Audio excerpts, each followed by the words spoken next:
Welcome back to the channel. Today what I'm going to be talking about is the coronavirus and whether or not it's safe to go to the gym and do your everyday normal activities.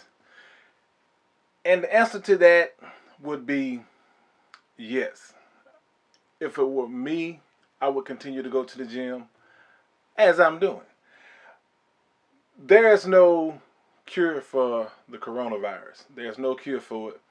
And during this particular segment, I have information that will appear up on screen in the avenues that I've been down to get this information.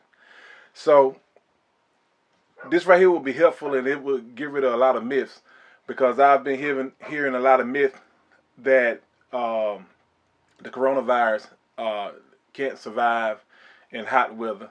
Then I heard that the coronavirus cannot survive in cold weather. And all of that stuff is just a myth. And like I said before, during this segment, you'll see some of that popping up on screen. And if you miss any of it, pause the video, read it over. And this is all the current information that I know of that would help you. The main thing to do when it comes down to this virus is keeping your hands clean, keeping your hands out of your face, your mouth, things of that nature. You know, because believe it or not, even though you have a lot of adult people still put their thumbs and stuff in their mouth from when they were kids. I still don't understand that, but you do have it. But keeping your hands away from your face, that's already something that you should have already been doing, you know, growing up. Just keeping your hands and stuff, because you passing germs in that manner into your body. So you want to kind of keep away from that kind of thing. But the best thing to do when it comes down to the coronavirus is just basically keeping your hands clean with a alcohol-based type of cleaner, hand sanitizer, whatever. And also keeping your hands washed. I mean, thoroughly washed and clean. Not like this pity pat thing that most people do, because you can carry bacteria and different things under your fingernails, and a lot of people don't take the time to clean under their fingernails because it would take more time to wash your hands. But this is a time that you can't afford to not thoroughly clean your hands, because that right there is the avenue for bringing this virus. And the coronavirus is not a bacteria. A lot of people think that antibiotics and things like that would, you know, help combat this particular virus, and it won't. As you would read in a lot of these segments that's going to be running throughout this video. Now, as far as going to the gym is concerned, you want to limit physical contact with people if you can. You know, a lot of people consider it to be disrespectful not to shake hands and stuff like that, but a lot of that kind of stuff you want to kind of stay away from at this particular time to try to prevent the spread of this virus any further. And another thing that's kind of weird is that here in Alabama, for some reason, I don't know, and it's got to be all over because you're hearing it all over the place, you have people buying exorbitant amount of toilet paper and things like that. And that right there is one of the strangest things that I found to be going on. I mean, as the United States, we are pretty much a self-sufficient country when it comes down to food, the necessities of life, the things that you really need. We are pretty self-sufficient. We are a domestic country that can pretty much feed ourselves when it comes down to food, water, and shelter and stuff like that. We can do that kind of stuff easily. The thing about, you know, running out of toilet paper, all this stuff is made domestically. We don't have this stuff transported in. We don't have our food transported in, stuff like that. The only thing you have to worry about is gas and vehicles, because we get a lot of our supplies from other countries when it comes down to fossil fuels and stuff like that. But we do make a lot of our fossil fuels also. So we pretty much a self-sufficient country. Countries like China and Japan, the only thing we really have to worry about with them is electronics, games, toys, stuff like that.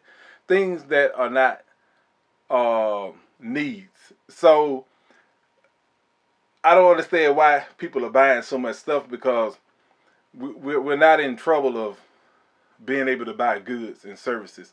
Even if our governor in Alabama, even if our governor in Alabama, block off the area or whatever, and prevent people from coming in and leaving out. I mean, we self-sufficient.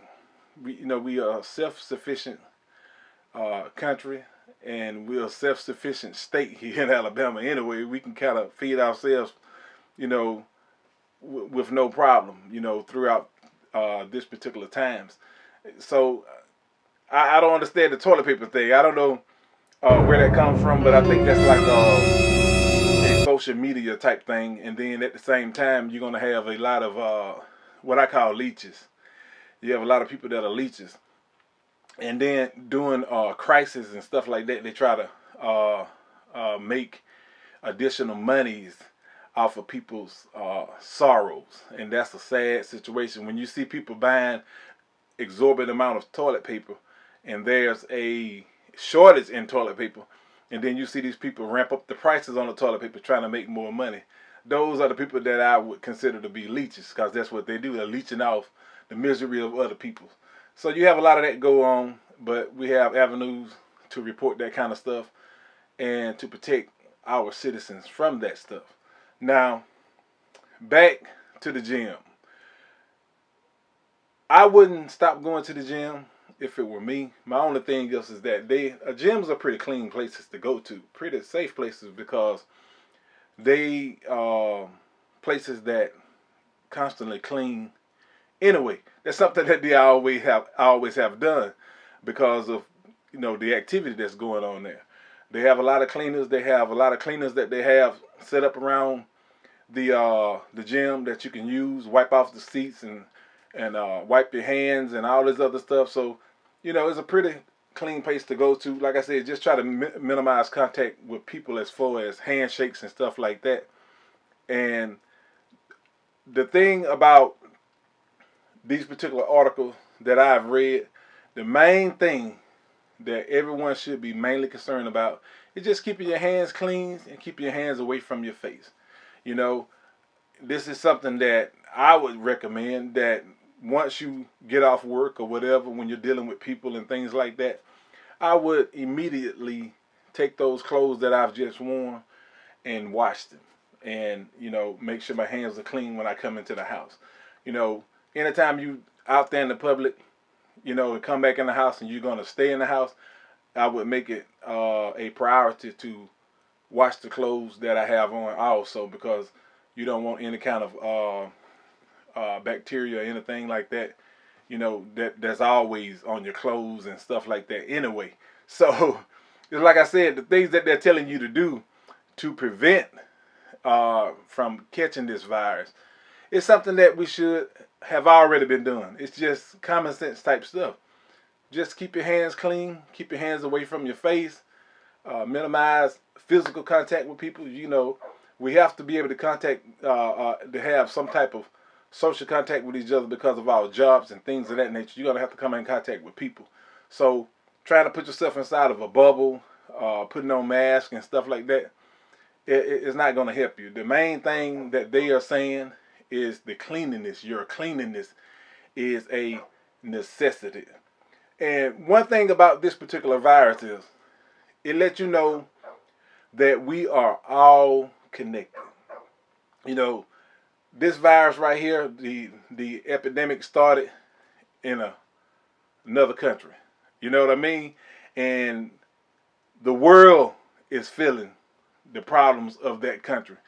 This right here to let you know that we are all connected. We are all connected together because we are all on this one earth. and we are all one people. So never get it confused or never get it twisted that we are protected from foreign countries and stuff like that. This right here show you that we are not. We are connected. We're all connected. We are all in this together in one world. So learn to accept that. Learn to accept the fact that we have to always be concerned about what's going on in other countries. And this right here shows you why. Why we should be concerned about other countries. Why we should be worried about what's going on outside of our own boundaries. Anyway, that's what I wanted to talk to y'all about. If you haven't subscribed, subscribe to the channel. And again, I'll be talking to you later.